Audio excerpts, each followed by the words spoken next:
ایک ہوتا ہے خبر کا راستہ اور ایک ہوتا ہے نظر کا راستہ. خبر کا راستہ بھی یقین پر دلالت کرتا ہے اور نظر کا راستہ بھی یقین ہونے پر دلالت کرتا ہے. کبھی کبھی ایسا ہوتا ہے کہ خبر کا راستہ بھی غلط راستے کی طرف دلالت کرتی ہے اور کبھی کبھی نظر کا راستہ بھی غلط راستے کی طرف دلالت کرتی ہے. جیسے کہ انسان جب دنیا کے اندر زندگی بسر کرتا ہے تو بہت سارے معاملات، بہت سارے تجربات ایسے ہوتے ہیں کہ جب یہ تجربات بہت زیادہ عروج پہ ہو جاتے ہیں تو پھر اس چیز کا یقین دل میں پیدا ہو جاتا ہے. تو اس کو کہتے ہیں نظر کا راستہ. جیسے کہ بالفرض نظر بمانا مشاہدہ، ہم نے جو مشاہدہ کیا ہے. جیسے کہ بالفرض ہم نے سن رکھا ہے کہ جو زہر پیے گا، زہر کھائے گا وہ مر جائے گا. ہم نے سن رکھا ہے نا. تو یہ کہتے ہیں، اس کو کہتے ہیں نظر کا راستہ. اور یقینی طور پر بھی ایسا ہوا ہے کہ جنہوں نے زہر کھایا ہے، زہر پیا ہے، وہ مر گیا ہے. اسی طریقے سے کوئی انسان ہے، جیسے ہمیں معلوم ہے کہ اگر کسی کو بجلی کا کرنٹ لگ گیا، اس کی وائر میں چپک گیا تو پھر وہ مر جاتا ہے. تو یہ بھی نظر پہ دلالت کرتی کیونکہ یہ مشاہدہ کیا ہوا ہے نا. یا اسی طریقے سے جیسے کہ ہم کہتے ہیں کہ اور ایسا مشاہدہ ہوتا ہے اس کا کہ بالفرض ہمارے سامنے 1000 مٹھائی رکھے ہو، 1000 رسگلے رکھے ہوں اور ہمیں کہہ دیا جائے کہ ان میں ایک میں زہر ہے اور ان ہزاروں میں سے کس میں مجھے معلوم نہیں ہے، تو ہم میں کا کوئی بھی اس سے کھانا گوارا نہیں کرے گا. کیوں؟ اس لیے کہ زہر ملا ہوا ہے. کیا پتا جو ہم کھا رہے ہیں اسی میں زہر ہو. تو اس کا اتنا یقین ہوتا ہے، یعنی زہر کا اتنا یقین ہوتا ہے کہ جو انسان کھاتا ہے وہ مر جاتا ہے. اور اس یقین اتنا بڑھ جاتا ہے کہ اگر معلوم نہ ہو 1000 رسگلے رکھے ہوں اور کہہ دیا جائے کہ اس کے اندر کسی ایک میں زہر ہے تو ہم نہیں کھائیں گے. ٹھیک ہے نا. تو بہت سارے معاملات ایسے ہیں جو ہم مشاہدہ کرتے ہیں تو اس چیز کا ہمارے دلوں پہ یقین بیٹھ جاتا ہے کہ ایسا کرنے سے ایسا ہو جائے گا. بالفرض ہم نوکری نہیں کریں گے تو ہم کھائیں گے کہاں سے، پئیں گے کہاں سے، اپنے بچوں کو کیسے سنبھالیں گے. یا اسی طریقے سے ہم کھیتی نہیں کریں گے تو کھیتی کے اندر اناج کیسے اگے گا، تو پھر ہم کھائیں گے کہاں سے، کاٹیں گے کہاں سے. تو بہت سارے تجربات ایسے ہوتے ہیں کہ جس چیز کا ہمیں یقین ہو جاتا ہے تو اس کو نظر کا راستہ کہتے ہیں. کس کا راستہ؟ نظر کا راستہ. ایک ہوتا ہے خبر کا راستہ. جیسے کہ آقا علیہ الصلوۃ والسلام نے فرما دیا دنیا کے اندر تقریباً 1,24,000 انبیاء کرام آئے، ان سب پہ ایمان رکھنا ہم سب کے لیے ضروری ہے. ہم نے دیکھے تو نہیں ہے لیکن یہ خبر دی جا رہی ہے، بتلائی جا رہی ہے، کہا جا رہا ہے. تو یہ خبر کا راستہ. تو اس بات پہ بھی یقین رکھنا ہم سب کے لیے ضروری ہے. جیسے کہ آقا علیہ الصلوۃ والسلام نے فرمایا تم زکوٰۃ ادا کرو گے تو تمہارے مال کی اللہ حفاظت فرمائے گا. تو اگر ہم زکوٰۃ ادا کریں گے تو اللہ ہماری مال کی حفاظت فرمائے گا. بظاہر چور گھر میں گھس کر کے بھی ہمارے سامان کو ہاتھ نہیں لگائے گا، خالی ہاتھ چلا جائے گا. کیوں؟ اللہ کا اس پر وعدہ ہے.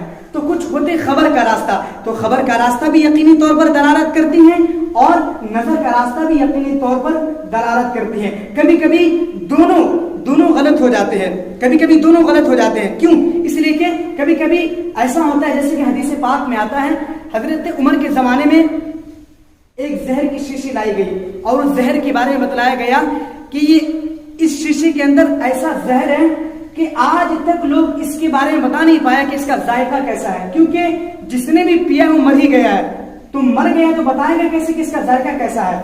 لیکن حضرت عمر نے اس کو کر کے دکھلایا ہے. بسم اللہ الذی لا یضر مع اسمہ شیء فی الارض ولا فی السماء وهو السمیع العلیم، کہ نفع اور نقصان کا مالک تو اللہ ہے.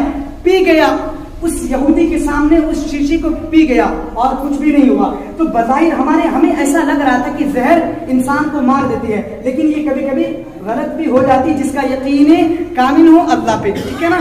کبھی کبھی خبر کا راستہ بھی غلط چیزوں کی طرف دلالت کرتی ہے. جیسے کہ بالفرض ہمارے معاشرے میں کوئی ایسا جھوٹا شخص ہو جو بار بار آ کے کہتا ہوں کبھی یہ ہو گیا کبھی وہ ہو گیا. تو جب وہ کوئی چیز خبر دیتا ہے تو پھر اس لوگوں کو اس کی باتوں پہ یقین نہیں آتا. ارے یہ تو جھوٹ بولا تھا، اس سے پہلے بھی جھوٹ بولا تھا. تو کبھی کبھی خبر کا راستہ بھی غلط چیزوں کی طرف دلالت کرتی ہیں اور کبھی کبھی نظر کا راستہ بھی غلط ہو جاتا ہے. لیکن بہرحال تجربات سے دونوں ثابت ہیں اور دونوں دونوں کے تجربے ایسے ہیں کہ دونوں زیادہ تر لوگ دونوں پہ یقین کرتے ہیں خبر کے راستے میں، یعنی آقا علیہ الصلوۃ والسلام نے جو فرما گئے وہ پرفیکٹ 100% صحیح ہے. یا اسی طریقے سے جو ہم مشاہدہ کرتے ہیں وہ بھی ہمارے نزدیک 100% صحیح ہوتا ہے، لیکن کبھی کبھی غلط بھی ہو جاتا ہے. اس لیے کہ اللہ تعالیٰ نے کہا الا ان وعد اللہ حق، اللہ کا وعدہ سچ ہے. سنو، اللہ کا وعدہ سچ ہے. میرے محترم، تو ہمیں اور آپ کو اللہ کی ذات پہ یقین رکھنی ہے. کس کی ذات پہ یقین رکھنی ہے؟ بولے میرے ساتھ، بولے، اللہ کی ذات پہ یقین رکھنی ہے.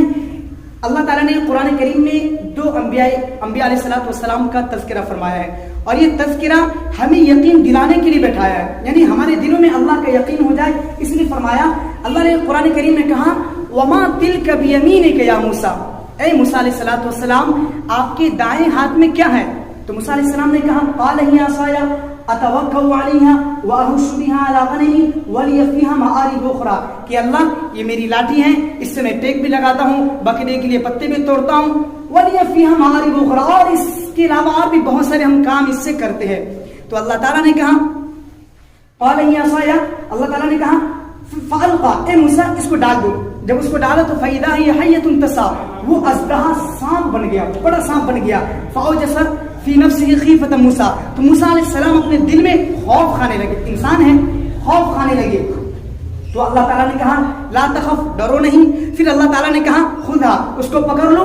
جب اس کو پکڑا سنعیدھا سیرتھا الاولیٰ، تو پھر اسی صورت میں آ گیا، یعنی پھر سے وہ لاٹھی بن گیا. تو موسیٰ علیہ السلام کے دل میں یقین بیٹھایا کہ دیکھو آپ نے آپ جس کے فائدے گنوا رہے تھے کہ لاٹھی ہے، اس سے پتے بھی توڑتے، بکری کے لیے ٹیک بھی لگاتے ہیں، اس کے علاوہ اپنی جان کی بھی حفاظت کرتے ہیں، دیکھو ہم نے اسی لاٹھی کو سانپ بنا دیا، اژدہا بنا دیا، پھر میرے حکم سے یہ پھر سے لاٹھی بن گئی. تو اللہ تعالیٰ یقین اس کے دل میں بیٹھا دیے.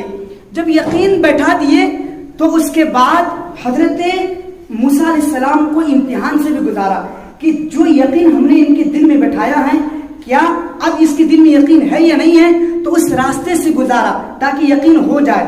میرے محترم، ایک وقت ایسا آتا ہے کہ جب فرعون پریشان ہو جاتے ہیں حضرت ہارون علیہ الصلوۃ والسلام سے اور حضرت موسیٰ علیہ الصلوۃ والسلام سے، اور لوگوں کے بیچوں میں کہہ دیتا ہے کہ یہ جو دو نبی ہیں موسیٰ اور ہارون، یہ جو نبی کا دعویٰ کر رہے ہیں نا، یہ نبی نہیں ہے بلکہ یہ جادوگر ہے، ان کے پاس ایک لاٹھی ہے جو جادوگر ہے. تو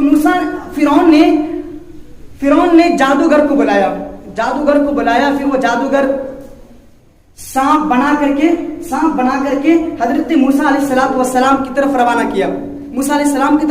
کیا. اب یہاں پہ اللہ تعالیٰ موسیٰ علیہ السلام سے امتحان لے رہے کہ جو یقین ہم نے ان کے دل میں بیٹھایا اب کیا کرتا ہے. تو موسیٰ علیہ السلام کو اللہ تعالیٰ نے کہا کہ تمہارے ہاتھ میں جو لاٹھی ہے نا اس کو تم ڈال دو. اب یہاں پہ عقل کہتی ہے کہ سانپ ہمارے سامنے آ رہا ہے، اپنی حفاظت کے لیے اپنے ہاتھ میں کچھ تو ہونا، تو لاٹھی ہے، لیکن حکم کیا ہو رہا موسیٰ تم اس لاٹھی کو ڈال دو جو تمہارے پاس سہارا ہے. لیکن اللہ تعالیٰ نے یقین بیٹھا دیا تھا دل میں، سبق پڑھا چکا تھا کہ میرے حکم سے ڈالو گے تو اس کا معاملہ کچھ اور ہی ہوگا. تو اللہ تعالیٰ نے کہا کہ ڈال دو. جب ڈالے تو یہ لاٹھی اژدہا بن گیا، اور جادوگر کے جتنے بھی سانپ تھے سب کو یہ لاٹھی، یہ اژدہا اپنے اندر داخل کر لیا، یعنی کھا لیا، اس کو ختم کر لیا. تو دیکھیے اللہ کے حکم سے جب ڈالا، اس کے دل میں ایک یقین کا سبق پڑ چکا تھا، اللہ نے کہا ڈال دو تو ڈالا، تو وہ اس کی حفاظت ہو گئی. ایسی ایک اور مراحل آیا، ایک اور ایسی منزل آئی.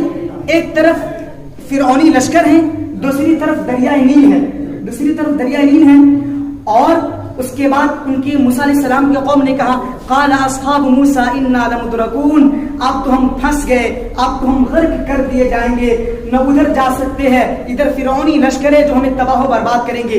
اس گھڑی بھی حضرت موسیٰ علیہ السلام کے پاس ایک لاٹھی ہے. اب عقل یہ کہتی ہے کہ فرعونی لشکر جب آئے گا تو ہمارے ہاتھ میں کچھ تو بھی ہونی چاہیے بچاؤ کے لیے، تاکہ آئے ہم مقابلہ کریں، اپنا بچاؤ کریں. لیکن پھر یہاں پہ حکم ہوا وَاضْرِبْ بِعَصَاكَ الْبَحْرَ، اے موسیٰ علیہ السلام اس لاٹھی کو پانی میں مارو، دریا میں مار دو. لیکن اللہ کا حکم ہے سبق پڑ چکا ہے صداقت کا, یقین کا, کہ جو اللہ کے حکم کے مطابق زندگی گزارتا ہے اللہ اسے ضائع نہیں کرتا, اللہ اسے برباد نہیں کرتا ہے. حضرت موسیٰ علیہ السلام نے اس لاٹھی کو دریا نیل میں مارا, 12 راستے تیار ہو گئے, سب کے سب باہر ہو گئے. تو قال اصحاب موسیٰ انا لمدرکون, ان کے قوم نے کہا اب تو ہم غرق کر لیے گئے, اب تو ہم پکڑ لیے گئے. تو انہوں نے کہا, حضرت موسیٰ علیہ السلام نے کہا قال لا تخف, ڈرو نہیں, ان معی ربی سیہدین, رب ہمارے ساتھ ہیں, ضرور ہمارے لیے کوئی راستہ نکالیں گے. اور دریا نیل میں سے حضرت موسیٰ علیہ السلام کے لیے اللہ نے راستہ نکالا. ایک وقت اور ایسا آیا حضرت موسیٰ علیہ السلام پر, یعنی اللہ تعالیٰ اس کو یقین کا پرکھ رہے, اس کے دل میں یقین ہے یا نہیں ہے, میری ذات پہ یہ بھروسہ کرتا یا نہیں کرتا ہے. ایک وقت اور ایسا آیا کہ قوم آئی حضرت موسیٰ علیہ السلام کے پاس اور آ کر کے کہنے لگی کہ موسیٰ جینے کے لیے پانی نہیں ہے, پینے کے لیے پانی نہیں ہے, کچھ بندوبست کرو. تو عقل کہتی ہے کہ ہمارے پاس ایک لاٹھی بچی ہوئی ہے, اب اس لاٹھی کو ہم تھوڑے تھوڑے زمین کو کھنے, اسی لاٹھی سے زمین کو کھنے تاکہ وہاں سے کچھ پانی کے بندوبست ہو جائے. قوم نے کہا لاٹھی ہے, آرام سے کھننا, ٹوٹ نہ جائے, دوبارہ کوئی سہارا بھی نہیں ہے, نہ تو پینے کے لیے پانی ہے, اور ایک سہارا لاٹھی بچی جسے ہم اپنے زمین کی کھدائی کر سکتے ہیں. لیکن پھر اللہ کا یہاں پہ ایک اور عجیب بات آئی, اللہ کا حکم آیا. حضرت اللہ تعالیٰ نے کہا موسیٰ علیہ السلام سے وَضْرِبْ بِعَصَاكَ الْحَجَرَ, اے موسیٰ علیہ السلام اس لاٹھی کو پتھر پہ مارو. اب عقل تو گوارا نہیں کرتی ہے, یہ لاٹھی ہے, ہم اس سے زمین کھود سکتے ہیں, پانی کا چشمہ جاری کر سکتے ہیں, اب اس لاٹھی کو ہم پتھر پہ ماریں گے تو لاٹھی ٹوٹ سکتی ہے. لیکن اللہ نے توکل کا, بھروسے کا, یقین کا سبق پڑھا چکا تھا. قال یا عصایا وما تلک بیمینک یا موسیٰ, تمہارے دائیں ہاتھ میں کیا ہے. لیکن اللہ کے حکم سے حضرت موسیٰ علیہ السلام جب پتھر پہ اس لاٹھی کو مارتے تو وہاں سے پانی کے چشمے جاری ہو جاتے ہیں. تو یہ جو قصہ اللہ تعالیٰ نے قرآن میں بیان کیا ہے, کیوں بیان کیا ہے؟ ایسی پڑھ لینے کے لیے نہیں, پڑھ لینے کے لیے نہیں, بلکہ ہمارے دلوں میں یقین پیدا کرنے کے لیے کہ جو اللہ کی ذات پہ یقین کرتا ہے, بھروسہ کرتا ہے, اللہ تعالیٰ اس کی مدد وہاں سے کرتا ہے جہاں سے وہ گمان بھی نہیں کر سکتا, جہاں سے اس کی عقل ختم ہوتی ہے. اور جس چیز کا حکم اس کی عقل کہتی ہے, عقل کرتی ہے, اللہ اس کے برعکس, اس کے الٹا, اس کے خلاف اللہ تعالیٰ حکم کو جاری کر کے کہتا ہے کہ تم ایسا کرو تو میں تمہیں مدد کروں گا. اور آپ نے دیکھ لیا